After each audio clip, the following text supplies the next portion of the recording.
ಶಿವಾಲಯ ವರ ಹಿಮಾಲಯ ಜ್ವಲಿಸುವುಡಲಿನ ದಾವಣಗೆರೆಯಲ್ಲಿ ಎರಡನೇ ದೇವಸ್ಥಾನದಂತಹ ಒಂದು ಗಂಗನ ಕಟ್ಟೆಗೆ ನಾವು ಬಂದಿದ್ದೇವೆ.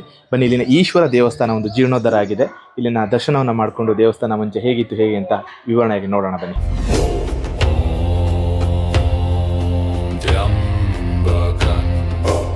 ದೇವಸ್ಥಾನದ ಒಳಭಾಗದಲ್ಲಿ ನಾವು ನೋಡಬಹುದು, ಪೂರ್ತಿಯಾಗಿ ಏನಿದೆ ಹೊಸ ಕಲ್ಲುಗಳನ್ನೇ ಹಾಕಿ ಮಾಡಿದ್ದಾರೆ. ಈ ದೇವಸ್ಥಾನದ ಹಳೆ ದೇವಸ್ಥಾನ ಪೂರ್ತಿಯಾಗಿ ಶಿಥಿಲವಾಗಿತ್ತು. ಹಾಗಾಗಿ ಬೇರೆ ದೇವಸ್ಥಾನ ತರ ಎರಡು ಕಲ್ಲುಗಳಲ್ಲಿ ನಾವು ಕಾಣಸಿಗಲ್ಲ. ಅಂದ್ರೆ ಬೇರೆ ಕಡೆ ಒಂದು ಹೊಸ ಕಲ್ಲುಗಳು ಒಂದು ಎರಡು ಕಡೆ ಮಾತ್ರ ಹಾಕಿರ್ತಾರೆ. ಅದರಲ್ಲಿ ಪೂರ್ತಿಯಾಗಿ ಹೊಸ ಕಲ್ಲುಗಳಿಂದ ಈ ದೇವಸ್ಥಾನ ಮರು ನಿರ್ಮಾಣ ಆಗಿದೆ. ಈ ಒಂದು ಈಶ್ವರ ದೇವಸ್ಥಾನ ಮತ್ತು ಬ್ರಹ್ಮರಂಭ ತಾಯಿಯ ಜೊತೆಯಲ್ಲಿ ಒಂದು ಯಾವುದೇ ದೇವಸ್ಥಾನದಲ್ಲಿ ಒಂದು ಮಹಾಗಣಪತಿ ಇರತಕ್ಕಂಥದ್ದು ಅತ್ಯಮೂಲ್ಯ ಅವಶ್ಯಕತೆ ಇರ್ತದೆ. ಆ ದೃಷ್ಟಿಯಿಂದ ಇಲ್ಲಿ ಸಿದ್ಧಿವಿನಾಯಕನನ್ನು ಕೂಡ ಪ್ರತಿಷ್ಠಾಪನೆಯನ್ನು ಮಾಡಿದ್ದಾರೆ. ಹಾಗೆ ಇಲ್ಲಿನ ಒಂದು ವಿಶೇಷ ಅಂತ ಹೇಳಿದ್ರೆ ಎಲ್ಲ ಕಡೆ ಕೂಡ ಲಿಂಗಗಳು ಅಂತಕ್ಕಂಥದ್ದು ಇಲ್ಲಿನ ವಿಶೇಷ ಲಿಂಗ ಆಗಿರ್ತಕ್ಕಂಥದ್ದು. ಈ ಲಿಂಗ ಅಂತಕ್ಕಂಥ ಯಾವ ರೀತಿ ಒಂದು ಕಾಳಾಸ್ತಿಯಲ್ಲಿ ಇರ್ತಕ್ಕಂಥ ಒಂದು ವಾಯುಲಿಂಗ ಇದೆಯಲ್ಲ, ಆ ರೀತಿಯಲ್ಲಿ ಒಂದು ಯಾವಾಗ ಲಿಂಗ ಅಂತಕ್ಕಂಥ ಎತ್ತರ ಮಟ್ಟದಲ್ಲಿ ಇರ್ತಕ್ಕಂಥದ್ದು ನಾವು ವಿಶೇಷವಾಗಿ ನೋಡ್ತಾ ಇದ್ದೀವಿ. ಹಾಗೆ ಅದ್ಭುತವಾದಂಥ ದರ್ಶನವನ್ನು ಮಾಡಿದ್ದಾರೆ. ಹಾಗಾಗಿ ಪ್ರತಿಯೊಬ್ಬರು ಕೂಡ ಇವತ್ತೊಂದು ಯುಗಾದಿ ಹಬ್ಬ ಇದೆ, ಆದರೂ ಕೂಡ ಈ ದಿನ ನಮ್ಮೆಲ್ಲರಿಗೂ ಕೂಡ ಈ ಒಂದು ದರ್ಶನ ಸಿಕ್ಕಿರ್ತಕ್ಕಂಥದ್ದು ವಿಶೇಷವಾದಂಥ ಒಂದು ಸೌಭಾಗ್ಯ ಆಗಿದೆ.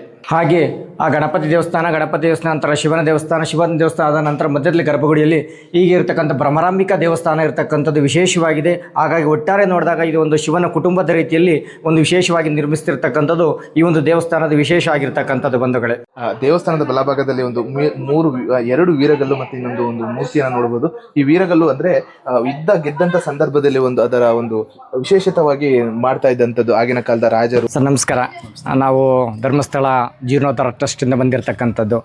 ಇಲ್ಲಿ ಇವತ್ತು ಧರ್ಮಸ್ಥಳದ ವತಿಯಿಂದ ಈ ಒಂದು ದೇವಸ್ಥಾನ ಜೀರ್ಣೋದ್ಧಾರ ಮಾಡುವಂಥ ಪ್ರಯತ್ನ ಆಗಿದೆ. ದೇವಸ್ಥಾನದ ಮಹತ್ವ ಮತ್ತು ಯಾವಾಗ ಇದು ಪ್ರಾರಂಭ ಆಯಿತು, ಯಾವ ವೆಚ್ಚದಲ್ಲಾಯಿತು, ತಮ್ಮ ಅನಿಸಿಕೆ ದೇವಸ್ಥಾನದ ಮಹತ್ವವನ್ನು ತಾವು ತಿಳಿಸ್ಬೋದಾ? ಸರ್, ಇದು 2022 ಜೂನ್ ತಿಂಗಳಲ್ಲಿ ಕೆಲಸ ಆರಂಭ ಆಯಿತು. 2024 ಜನವರಿ 22ನೇ ತಾರೀಕು ರಾಮ ನವಮಿ, ಶ್ರೀರಾಮಂದು ಏನು ಓಪನಿಂಗ್ ಆಯ್ತಲ್ಲ ಅವತ್ತಿನ ದಿನಾಂಕದಿಂದ ಅಯೋಧ್ಯದ ಅವತ್ತಿನ ದಿನನೇ ಇದು ಸಹ ಓಪನಿಂಗ್ ಆಯ್ತು. ಅಂದ್ರೆ ಸಂಪೂರ್ಣವಾಗಿ ದೇವಸ್ಥಾನದ ವತಿಯಿಂದಲೇ ಪೂರ್ತಿ ವೆಚ್ಚವನ್ನ ಕೊಟ್ರ ಅಥವಾ ಗ್ರಾಮಸ್ಥರ ಸಹಕಾರ ತಗೊಂಡ್ರ ಹೇಗಿತ್ತು? ಗ್ರಾಮಸ್ಥರಿಂದ 15 ಲಕ್ಷ ಈ ದೇವಸ್ಥಾನದ ಕಟ್ಟಡಕ್ಕೆ ಮಾತ್ರ ಬಳಸ್ಕೊಂಡಿದೆ. ಇನ್ನು ಧರ್ಮಸ್ಥಳ ಟ್ರಸ್ಟ್ ಇಂದ 10 ಲಕ್ಷ, ಆಮೇಲೆ ಧಾರ್ಮಿಕ ದತ್ತಿ ಇಲಾಖೆಯಿಂದ 10 ಲಕ್ಷ ರೂಪಾಯಿ ಬಂದಿದೆ ಸರ್, 35 ಲಕ್ಷ. ಒಳ್ಳೆದು. ಅಂದ್ರೆ ಈ ಒಂದು ದೇವಸ್ಥಾನದ ಇತಿಹಾಸ ಏನಾದ್ರೂ ಇದೆಯಾ, ಅದ್ರ ಮಹತ್ವ ಏನಿದೆ? ನಮಗೆ ಅಷ್ಟಮಂಗಲ ಪ್ರಶ್ನೆ ಹಾಕ್ಸ್ದಾಗ ಬಂದಂತಕ್ಕಂಥದ್ದು 550 ರಿಂದ 600 ವರ್ಷ ಹಳೆಯದು ಅಂತ ಹೇಳಿ ಬಂದಿದೆ ಸರ್.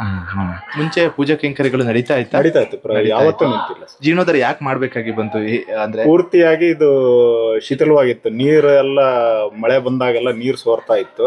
ಆದ್ರಿಂದ ಸ್ವಲ್ಪ ಯುವಕರು ಹಿರಿಯರು ಎಲ್ಲ ಸೇರ್ಬಿಟ್ಟು ಮಾಡ್ಲೇಬೇಕು ಅಂತ ಹೇಳಿ ತೀರ್ಮಾನ ಮಾಡ್ಬಿಟ್ಟು ಸುಮಾರು ವರ್ಷದಿಂದ ಪ್ರಯತ್ನ ಮಾಡಿದ್ರು, ಅದಾಗ್ಲಿಲ್ಲ. 2018-19ರಿಂದ ಮಾಡ್ಲೇಬೇಕಂತ ತೀರ್ಮಾನ ಮಾಡ್ಬಿಟ್ಟು ಪ್ರಾರಂಭ ಮಾಡಿದ್ವಿ. ಸುಮಾರು 4 ವರ್ಷದಲ್ಲಿ ದೇವಸ್ಥಾನದ್ದೆಲ್ಲ ಕೆಲಸಗಳು ಪೂರ್ಣ ಆಯ್ತು ಸರ್. ಧನ್ಯವಾದ ಆತ್ಮೀಯರೇ. ನೋಡಿದ್ರಲ್ಲ, ಹಾಗಾಗಿ ಇವತ್ತು ಸಂಪೂರ್ಣವಾಗಿ ನಾವು ಈ ಒಂದು ಪ್ರವಾಸಕ್ಕೆ ಬಂದಾಗಲೂ ಕೂಡ ಸ್ಥಳೀಯರು ಇಲ್ಲಿನ ಒಂದು ಸನಾತನ ಹಿಂದೂ ಧರ್ಮದ ಆಚರಣೆಯ ಜೊತೆಗೆ ಒಂದು ದೇವಸ್ಥಾನದ ಮಹತ್ವವನ್ನು ಕೂಡ ಒಂದು ಬಿಂಬಿಸುವ ರೀತಿಯಲ್ಲಿ ನಮಗೊಂದು ಆದರ್ಶ ಆಗಿದೆ. ಇದೇ ಥರ ಪ್ರತಿಯೊಂದು ಗ್ರಾಮಗಳಲ್ಲೂ ಕೂಡ ಒಂದು ಧರ್ಮದ ವಿಷಯ ಬಂದಾಗ, ದೇವಸ್ಥಾನದ ವಿಷಯಗಳು ಬಂದಾಗ ಸಂಘಟನೆಯಾಗಿ ಮಾಡಿದ್ದೇ ಆದರೆ ನಮ್ಮ ಭಾರತದ ಸಂಸ್ಕೃತಿ ಒಂದು ಮುಂದಿನ ಪೀಳಿಗೆಗೆ ಕೊಡಲಿಕ್ಕೆ ಅದು ಅತ್ಯುತ್ತಮವಾಗಿರ್ತಕ್ಕಂಥದ್ದು ಈ ಸಂದರ್ಭದಲ್ಲಿ ಹೇಳಲಿಕ್ಕಿರ್ತದೆ ಬಂಧುಗಳೇ. ಧನ್ಯವಾದ.